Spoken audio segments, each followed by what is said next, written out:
the great son of Unri, na local government, Anambra State. Odogwu Abuchukwu been 18th of December, Ketu Kwasana for the for Kedade.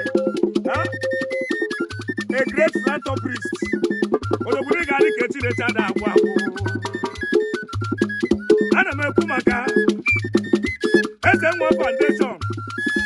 Odogwu been any mother scholarship. Ebi na kundi mmadụ kwa akwụkwọ na siri debe da woro bosi du kwa kwara ga mma ịma na ụbọnụ nwata nwamba ni ba anyị na-adụ ese ya Ayebe mu ba ne ba isha ibewe. ị na-ekiriwe onye asịrị na ọga chi elu ihu n'ihu Ayebe mu ba ne ba isha ibewe.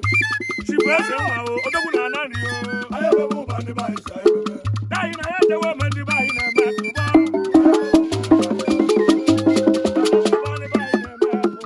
Ayebe mu ba ne ba isha ibewe.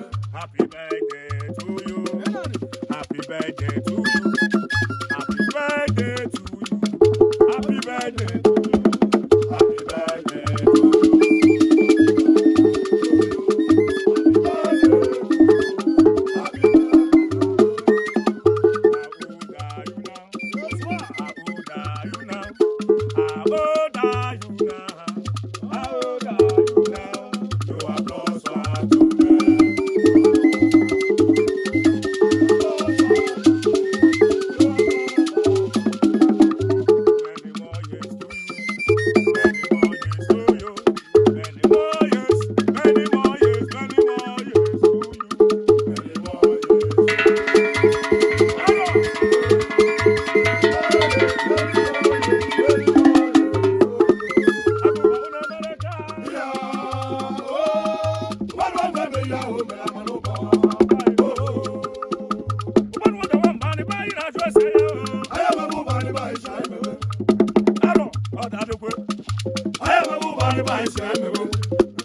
eze nwe ihe niile ka ị na-eme eze nwe ihe niile ka ị na-eme eze nwe ihe niile ka ọ na-eme that's why we say happy birthday to you happy birthday to you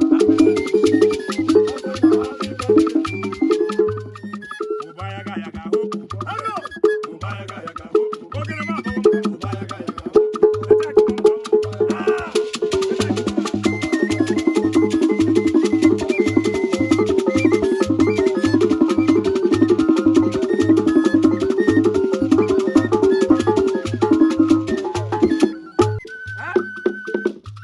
ana m ekelekwa ndị ọma shikari ọzọ tukwuru ha ọdụm gbagburu agụ na n'Imo ezigbo mmadụ na ị ga-adị ka Chineke ada agwụ agwụ odogwu na n'Imo onye ọ ga-adịrị mma ọdụm gbagburu agụ na ị ga-adị ka Chineke ada agwụ agwụ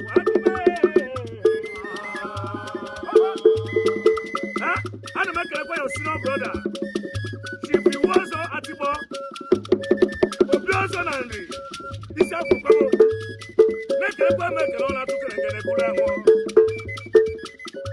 obi ọzọ na-ekele m ekele obi ọzọ na-ekelere gị ekele odogwu na na nri ekele idebe ndebe aha